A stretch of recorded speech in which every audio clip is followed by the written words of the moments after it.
When my dad introduced us to people, he only ever said, "This is Lena, our future lawyer." If I was there, I became, "And this is her sister." No name, no context, just a vague shadow in the corner. I used to think maybe I imagined it. Maybe I was being sensitive. But then came the graduation party 2 years ago, Lena's high school graduation. The whole family showed up in pastel colors and stiff smiles. My name wasn't even on the banner.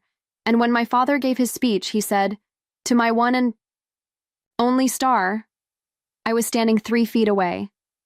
At some point, I stopped arguing. I stopped asking why they didn't post my college acceptance, why they never came to visit, why every holiday card had a new photo, without me in it. I remember staring at a Christmas photo they sent out. They were all wearing red, even the dog. And where I used to be? It was Lena, centered, holding the dog, flanked by our parents like they were the perfect nuclear family. They didn't crop me out. They retook the photo. No one said I was disowned. No one declared it, but I learned how people disappear without funerals, how you can be erased, politely. My name is Isla Morgan. And if you ask my father, I don't exist. The email came on a Tuesday. It wasn't from my family, of course not. It was from the alumni office at Easton University, the school Lena and I both ended up at, just in different lifetimes. Subject line, "You're invited. Class of 2025 commencement highlights."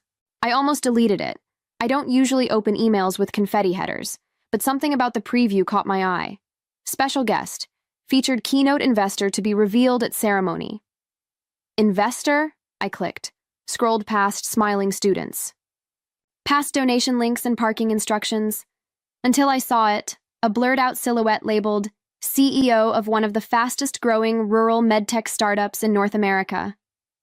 Unconfirmed, but heavily rumored to be me. My heart didn't know whether to race or stop. No one knew I was behind the company. I built it quietly, behind a pseudonym, through angel funds and clinical partnerships. I didn't want recognition.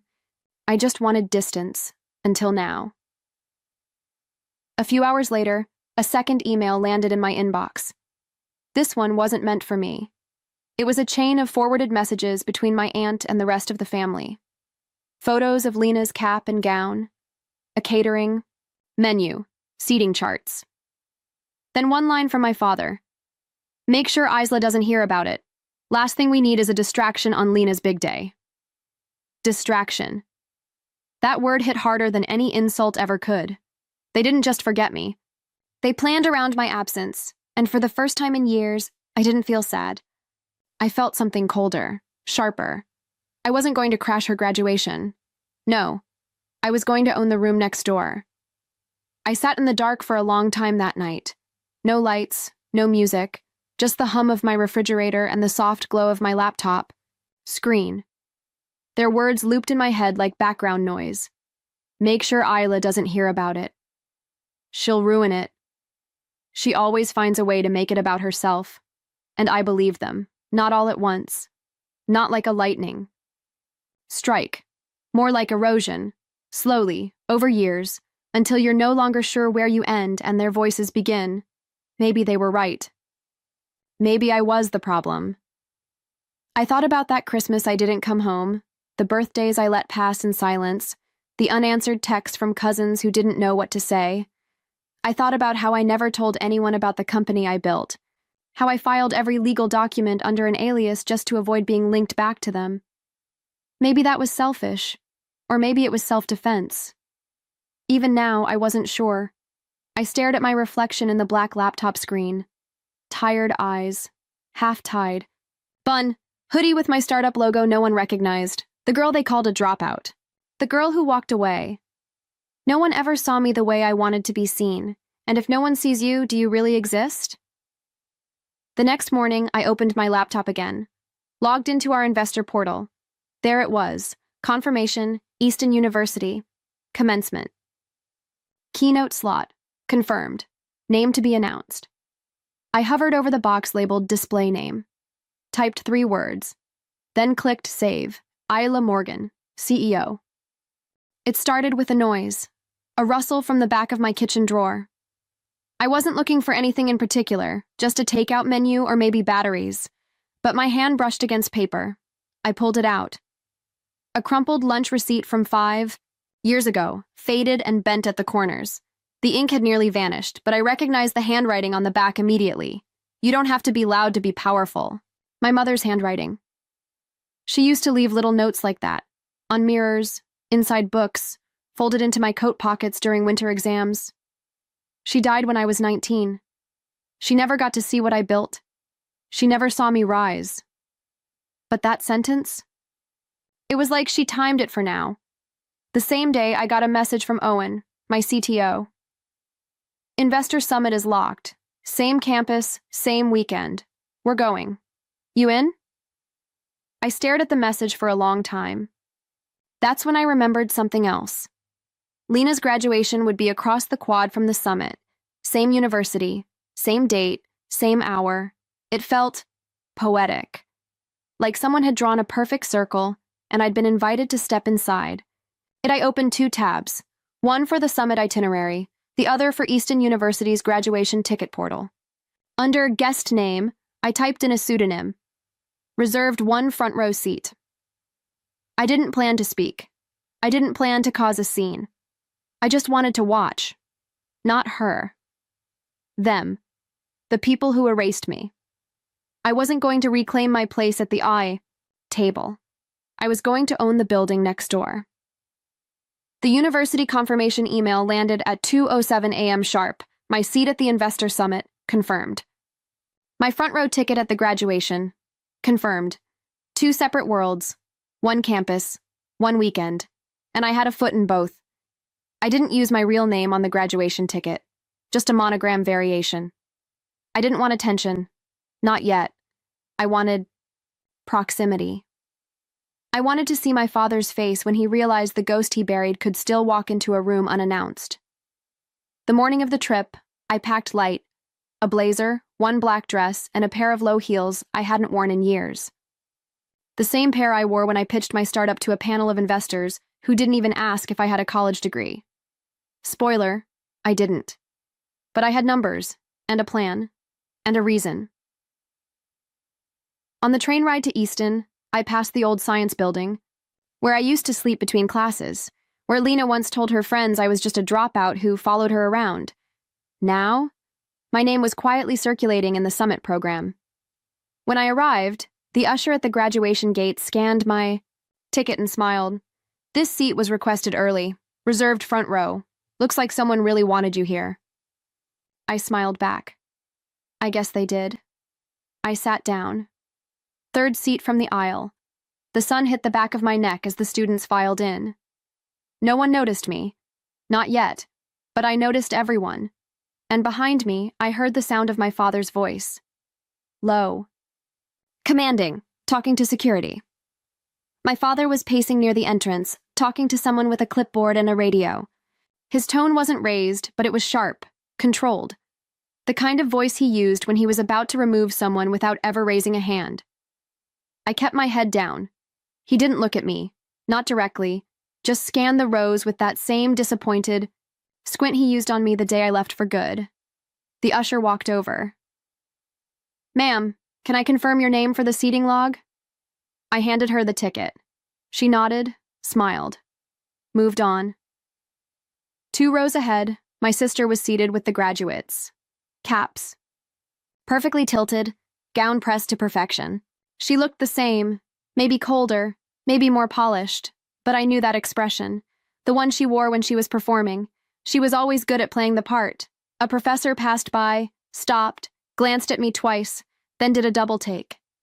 Wait, he whispered. You're Isla Morgan, Metasphere, right? I didn't answer, just smiled lightly. I read your case study on telemedical infrastructure.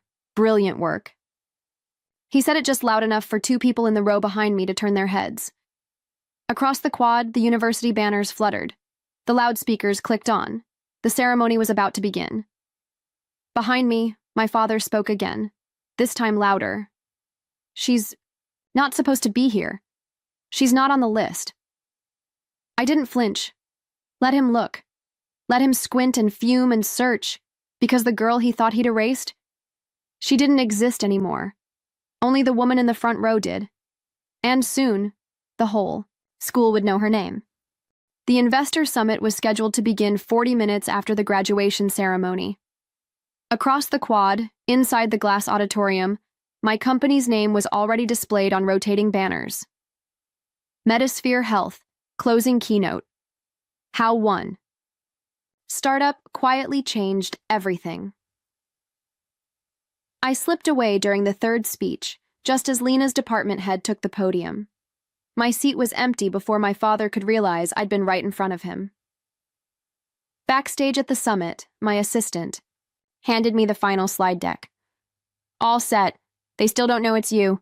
Even the dean thinks the CEO is some reclusive Harvard type. I nodded, flipping through the slides. Data, metrics, projections, all solid, all clean, but something was missing. I opened the file, hovered over the final slide. The closing screen just said, "Thank you, plain, safe, forgettable." I deleted. It typed a new title. Isla Morgan, Easton University, class of never. Then underneath, smaller, "You erased me." So I built something permanent. My assistant glanced over my shoulder and blinked. That's bold. It's honest. She didn't argue. I took one last look at my reflection in the screen. Hair tied back, no makeup, just a black blazer, and a name they tried to silence. Outside, I heard clapping. The graduation must have ended. Inside, they were introducing the keynote. Please welcome the founder and CEO of Metasphere.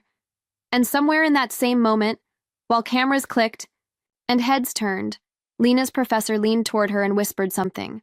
Her eyes widened. And I walked out into the lights. The lights didn't feel hot. The stage didn't feel high. I didn't feel small. I stepped into the spotlight with no script in hand. Just my name, finally my real name, on the projector behind me in bold white. Letters, Isla Morgan, CEO, Metasphere Health. For a moment, no one clapped. Not because they weren't impressed, but because they were connecting dots. Whispers started first, then phones came out. Then the room, quietly, breathlessly, realized they'd been quoting my work for years without ever knowing who wrote it. I cleared my throat. I built Metasphere because no one in my family thought I could finish anything. And they weren't entirely wrong. I didn't finish college. I didn't finish Thanksgiving dinners. I didn't finish being the daughter they wanted. Pause. But I finished this. Click. Next slide. A map of our rural health expansions. Small towns, empty clinics, now pulsing with access and infrastructure. Click hospitals we'd partnered with. Lives we'd already changed. Click, a grainy photo. Me, 6 years ago, soldering prototype wires in my dorm hallway. No lab, no funding, no applause. I looked out over the audience. Industry leaders, university trustees, professors, students. In the third row, seated beside a junior faculty member, was Lena's professor. His eyes widened. He turned to Lena, still in her cap and gown, then back to the stage. "You didn't tell me she was your sister," he said, just loud enough for the mic to catch. Lena stiffened. He turned back to the stage. "Nice work, CEO." And that was the moment. Not the applause that followed. Not the standing ovation. Not even the emails I'd get later that night from people who once ghosted me. It was that one line. From the one person she wanted approval from. The one moment she couldn't control. The one sentence that didn't belong to her. I didn't look at her directly, but I knew she was watching. And I knew my father was somewhere behind her, seething. I didn't need to say a word to them, because the truth had already spoken. And this time, it had a microphone. I left through the back entrance. No press, no photos, just the echo of applause, still humming in the glass panels behind me. I didn't wait for congratulations. I didn't linger for the reception. I didn't need to. By the time I reached the hotel lobby, my phone had already begun to buzz. 37 unread messages, 6 missed calls from unknown numbers, and 1 text from my cousin. "Was that you on stage?" Dad nearly choked. I didn't answer. I didn't need to. A clip of the moment had already gone viral. The line, "Nice work, CEO," was being replayed, quoted, subtweeted, reshared. And in every repost, there I was, standing at the podium with nothing but my name and the silence I'd carried for years. I didn't post about it, didn't tag the university, didn't mention my sister, but I knew they saw it, because hours later, Lena's graduation photo disappeared from my father's Facebook page, replaced with an old quote about humility. Classic. My sister didn't tag anyone either, didn't post her usual "thank you to my amazing family" caption. Just one filtered photo, no smile, no context. I didn't speak to them, didn't return their silence with noise, but they heard me. In the halls where my name had been erased, in the rooms where they never expected me to walk again, in the voices of others, professors, students, strangers, who now said the name they once tried to bury, Isla Morgan, CEO. Not their shame, not their burden, not their failure, just the woman who walked in, stood tall, and didn't look back. The Monday after the summit, my inbox was full again. Not from venture capitalists. Not from press, from family. Not directly, of course. That would require acknowledgement, accountability. No, these came wrapped in polite curiosity. A message from my second cousin. "Hi, Isla. Long time. Just saw the keynote clip. Wow. Any chance you're hiring interns this summer?" An email from my father's college friend. "Greg mentioned you started something in healthcare. Would love to connect. Our son just graduated and is looking for opportunities." And then the boldest of them all, a message from Lena's boyfriend. We'd met once. He barely said hello. Now, didn't realize Metasphere was yours. Truly impressive. Let me know if you're ever building a legal team. No mention of Lena. No apology. Just doors opening. The same ones they tried to shut. In my face a decade ago, I didn't respond to most of them. But I did forward one message to my assistant. Put this one on the not in this lifetime list. She replied with a thumbs up and a smiling skull emoji. The irony wasn't lost on me. They called me a dropout, said I'd be lucky to keep a desk job, warned me not to embarrass the family name, and now, they wanted desk jobs from me. They didn't see the moment I became their cautionary tale. But they would remember the day I became their missed opportunity. And the best part? I never raised my voice. I just raised the bar. They pretended I was nobody. Not with slurs or slams or screams, but with silence, with empty chairs, with group. Photos that somehow always cut off right where I had been standing. They didn't erase me violently. They erased me like you erase pencil, soft, quiet, deliberate. Until even I started to wonder if I'd ever been written there at all. And when I finally walked away, no fight, no final words, they treated it like relief. Like the family had been set right again. For years, I let them keep that version. Let them believe I'd faded. Let them sit in rooms and say things like, "We haven't heard from Isla in ages," as if I were a distant relative instead of a daughter, a sister, a soul they'd chosen to forget. But the truth never stays buried, not when it builds something that speaks louder than blood. This time, they couldn't hide behind silence. My name was printed on brochures, quoted on news sites, echoed in keynote speeches. They couldn't scroll past it, couldn't pretend they didn't see, and that was the quiet revenge. I never once asked to be welcomed back. I just made sure that, everywhere they turned, I was already there, not as the girl they dismissed, not as the failure they whispered about, but as the woman they now had to Google, the one with her own legacy, and no matter how hard they tried to look away. This time I was unforgettable. I never went back to the house, not even when my father sent word through a cousin, something about putting things behind us and family being family. He didn't mean apology, he meant image control, and I wasn't interested. There was nothing for me there, not the room with the peeling wallpaper, not the shelf where my childhood trophies used to be, not even the garden my mother once tended, now overgrown and bitter in the summer heat, but I did return, just not the way they hoped. I returned in every hallway that now echoed with my name. In clinics across the country using our tech, in classrooms quoting my early research, in whispers between professors and board members who once barely saw me. They couldn't take credit for me. They couldn't even understand me.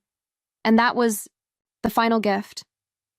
I'd become something they couldn't hold, couldn't rewrite, couldn't reshape to suit their comfort. A professor from Easton sent me a handwritten note. He said, "We've added your keynote to our ethics curriculum under legacy and resilience." Legacy.